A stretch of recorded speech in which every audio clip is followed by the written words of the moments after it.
Hey, what's up guys?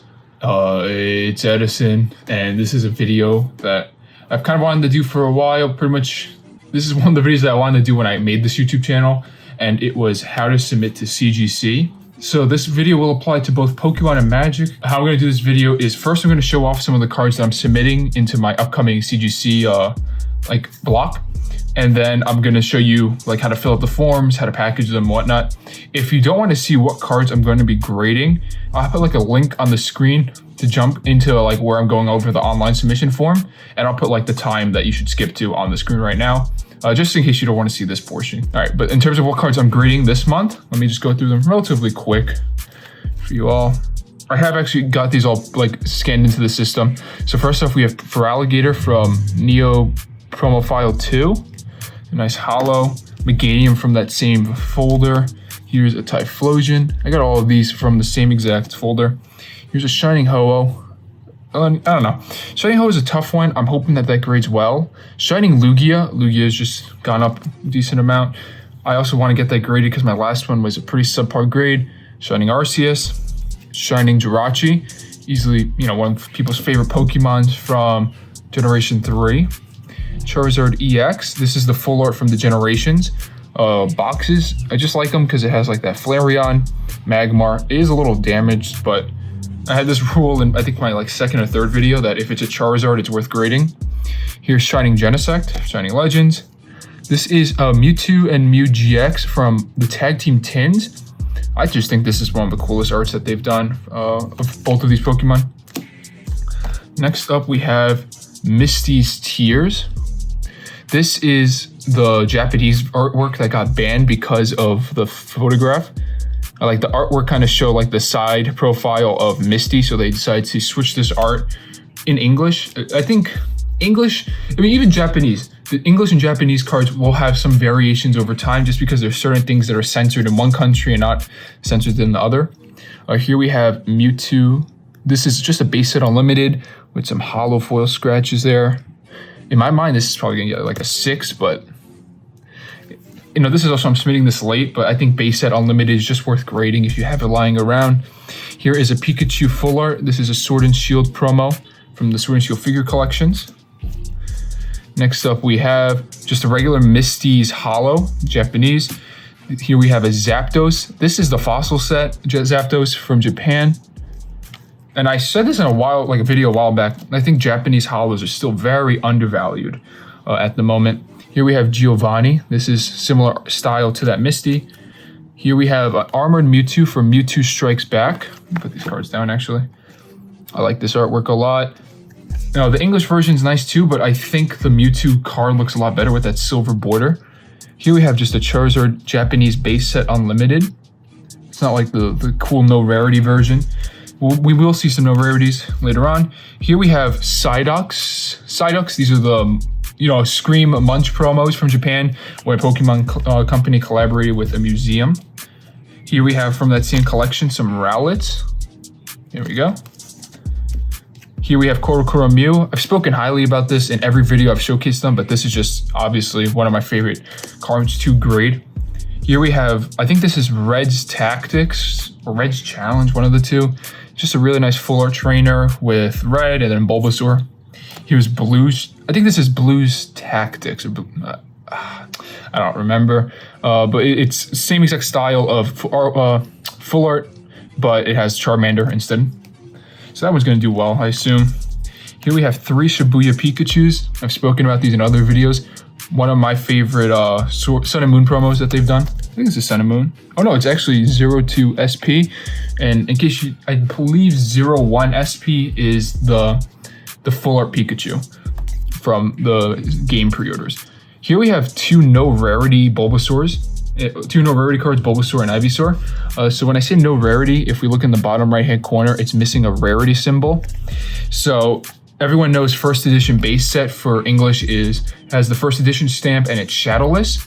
So this is widely considered the equivalent in the Japanese set. If it's missing a rarity symbol in the bottom right hand corner, it's considered like the first print of Japanese base set. Sorry if that was like a weird explanation. Next up, we just have your typical hollow rare Charizard from Evolutions. This is one of the nice ones.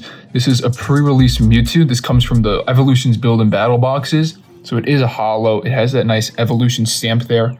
I got this for a great deal. I sold my beat up copy in like the Mewtwo craze, and I purchased this for even less later on. For the Evolutions craze, I should say.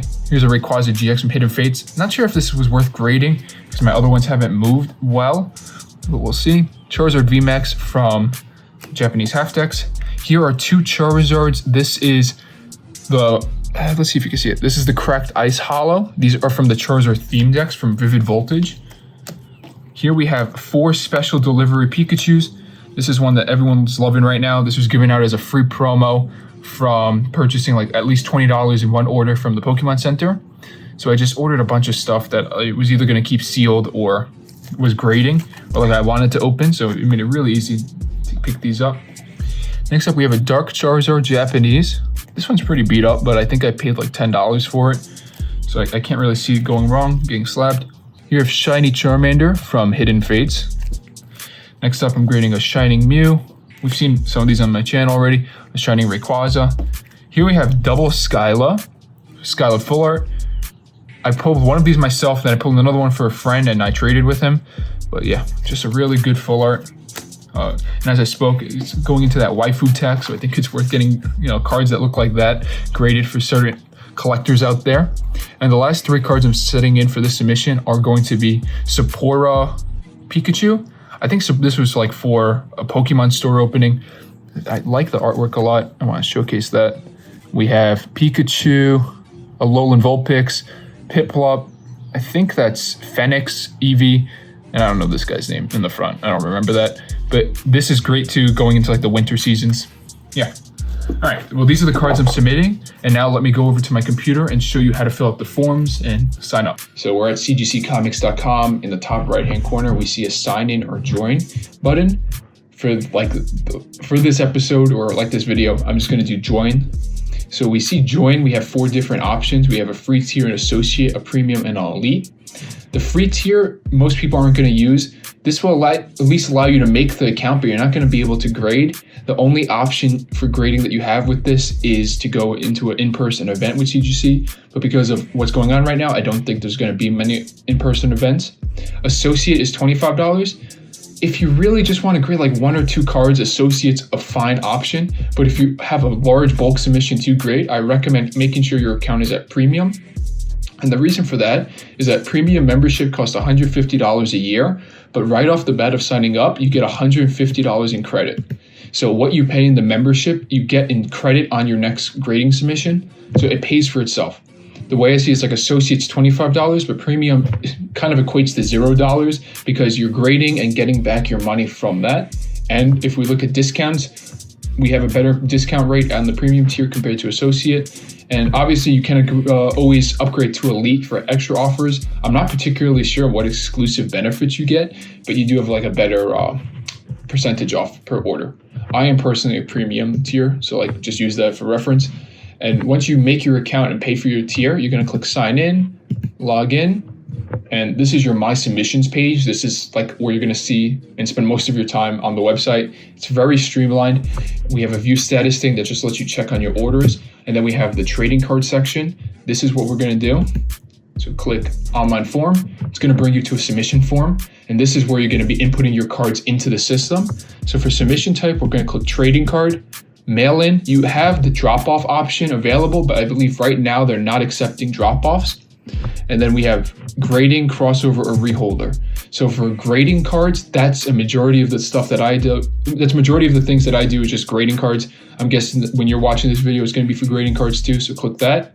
A crossover is if you have a PSA or a BGS card that you want to cross to a CGC slab, you click that option. And a reholder is if it's a CGC card that you already have graded, but there might be damage on the case or they might have made a mistake, then you can reholder it and they'll process it for you in a new case. So once you select grading, click next. And we're brought to this trading card screen. So the quantity is pretty self-evident. It just, you put the quantity of the card you have. If you have a couple different versions, a couple different copies of the same card, you can increase the quantity. Next option we have is game. So for game, we have Magic the Gathering and Pokemon. Those are the only 2 trading cards that CGC grades right now. We're selecting Pokemon because that's what this video is for. For language, you have all the different language and cards that CGC does grade. For this video, I'm just going to pretend that we're doing this for alligator promo file card that I showed in the beginning. So yeah, we select the language is Japanese. The card name, we're going to type in for alligator and it'll show up. And for the card number, this is the card number that you see on like the bottom right hand corner of most cards. Some cards, I should say, don't have a card number. This is normally the case for older Japanese cards. So I'm going to select unnumbered. If you do have a card set number in your card, just put that there and I'll fill in the rest of the information for you. But if it is unnumbered like mine, I'm going to select that. And then for the set name, this shows you all the different variations of Feraligatr that have been printed in Japanese with no number. This is a really nice feature that CGC does. Compared to PSA, this is much more streamlined. It makes a lot more sense for actually finding the card that you have. So as I said, it's the Neo Premium file card. I'm clicking that. The year pulls up. The variant, there's only a holo version, but if there's a reverse holo or if there's maybe a staff release, a special stamped version, you can click this here. But for this case, I'm just selecting holo. And then your declared value is the price that the card would cost to replace. So for most of the time, this would be like the cost of a raw copy. I normally put like around $10 because that's what a lot of the cards raw cost me. So declared value, I'll just throw in 10. And you should try to be somewhat accurate with this because this will cover the insurance portion of your submission. So in case your sub gets lost by CGC, you will be covered based off of this insurance value. Then you have resubmitting. This is if you have a card that's already graded with CGC and you want to try to get a different grade, you'll click this. Pedigree allows you to write something on the back of the card. So in my case, maybe I'll write like Edison's personal collection if I want to keep a card or something like that. And then an error. This is like if there's as you've seen in other videos that I've done, if I have an error card, you have to select this so that they process it a different way. So we're going to click next that we filled out that information. We have at the top for alligator, declared value. So grading tiers, you have bulk, economy, standard, express, walkthrough. And depending on how many cards you're submitting, you can choose the different ones. And sometimes if it's a very valuable card, I'll do like a walkthrough rate just to try to get it turned around faster. But for most of the time, you see me just submit bulk. So I click bulk. And at the bottom, we have the option for subgrades or imaging. Subgrades, I recommend for maybe your more valuable cards or personal cards. And then once you have everything that you want selected, so say you're doing bulk with subgrades, you would just click add to cart. And it'll take everything that you just filled out and add it to your cart and bring you back to the form to fill out your next trading card. This is somewhat of a tedious process, but it's not too bad. And just allocate some time for it. So once you're ready to check out, you're going to click your cart option at the top right, and it's going to bring you to your cart subtotal. This will show you every card that you've inputted, their set number, or if they're unnumbered, the value that you put them at, and the cost that it will be to grade them on the right-hand side like this. You have the option to edit or remove them there. And then once you know that you're done with this, you will click checkout. And at checkout, you just provide your shipping address, a form of payment, and then select the shipping tier that you want to do. The return shipping tier, I normally pick FedEx. It's for me the cheapest option. All right, well, now that you've figured out all this, you've picked your shipping tier, you've inputted your payment info, and you click checkout, you're going to be given a packing slip and an order confirmation. So I'm going to show you what to do with that when you're all done. We're back to like a live view. So imagine these are the cards that you just put onto your CGC form for checkout and you've gone through that process. After you've checked out officially on CGC, you're going to get a packing slip. So what you have to do with this packing slip is print it out. So I'm going to show you the one that I got for this submission. I'm just going to flip it around so you don't see my address. The packing slip is going to be all the cards that you put down on the form, if that makes sense. So the same order that you fill out the form is the same order they're going to be on the packing slip. This is an important order because you have to make sure that your cards, when you submit them, are in the same order as they appear on the slip. Mostly because it'll just make it a lot easier for CGC because they do like a check where they go through all the cards very quickly, make sure everything's there, and then add them to their system. So if you do have an issue where stuff is mixed up, it'll just create more delays on their part. And ideally, you want your cards back as fast as possible. So as I said, print out this packing slip. I have it on label paper because this is just what I use for printing at this point. So I recommend putting all your cards together in card savers just to stop them from moving around. It makes it a lot safer for transit and for people to handle the cards. So once you have your cards in card savers, you have your packing slip from CGC printed out. Now is like the packing portion. I think this is another area where people are a little worried. there's a lot of fear about how to pack cards just out of uncertainty of how they get to CGC or if they'll be damaged in transit. Here is how I do bulk subs. I buy like this roll of bubble wrap from the 99-cent store by my house. You can buy bubble wrap on Amazon, Walmart, Target. Almost everywhere sells bubble wrap at this point if it's like a variety store. So this is a huge roll of bubble wrap, but I just unravel it. It is pretty cheap too. It's like a pretty cheap quality bubble wrap, so I prefer to use all of it. And what I'll do is I'll take my cards, put them in the bubble wrap sleeve, take my packing slip, put the packing slip with the rest of the cards, just so when they open up this thing, everything's all together. And then I'll just wrap these cards up in the bubble wrap.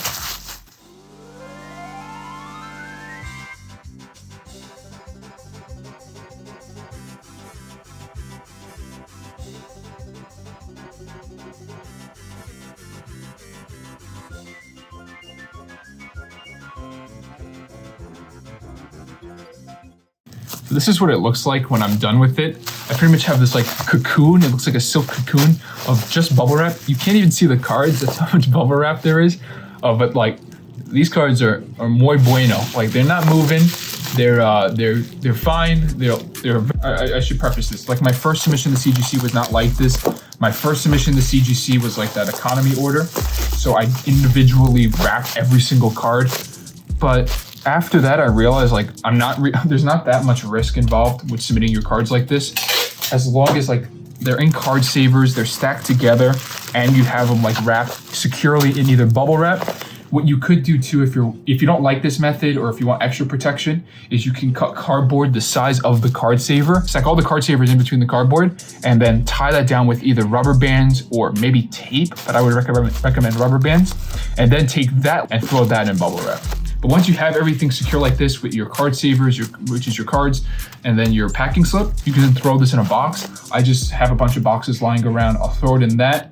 And if you're shipping to CGC, you can do USPS. I use USPS. I use Pirate Ship, which is just like a cheaper way to get rates. I have the CGC address saved on my account, and I'll just print out that shipping label, slap it on, and then just ship it right to CGC. You don't have to let them know when you're shipping. You don't really have to give them any updates. They'll just let you know when it's received by them. And make sure you have the right address as well. I should emphasize this. The address that you will ship to for your package is located on the packing slip, I believe, and in your order confirmation for when you check out with an order. Do not just Google CGC address and ship it to whatever address you find on Google. You should make sure you're shipping it to the right warehouse. This is important because CGC, as we know, does comics as well. They do other collectibles. So depending on where you ship it, I'll send it to a different department for grading. So make sure, and like I emphasize this, make sure that you're shipping it to the address on the confirmation email. It'll save you a lot of stress because you're not going to be worried about your cards that you spent obviously a lot of money on collecting or trusting in a company. Like you'll make sure they won't get lost if you send it directly to where they tell you to. All right, thanks for watching, guys. As always, if you have any questions or concerns, let me know in the comments. I'm more than happy to walk you through this process and help you out with this. I want to make this as like stress-free as possible for anyone. All right, have a nice one. Bye.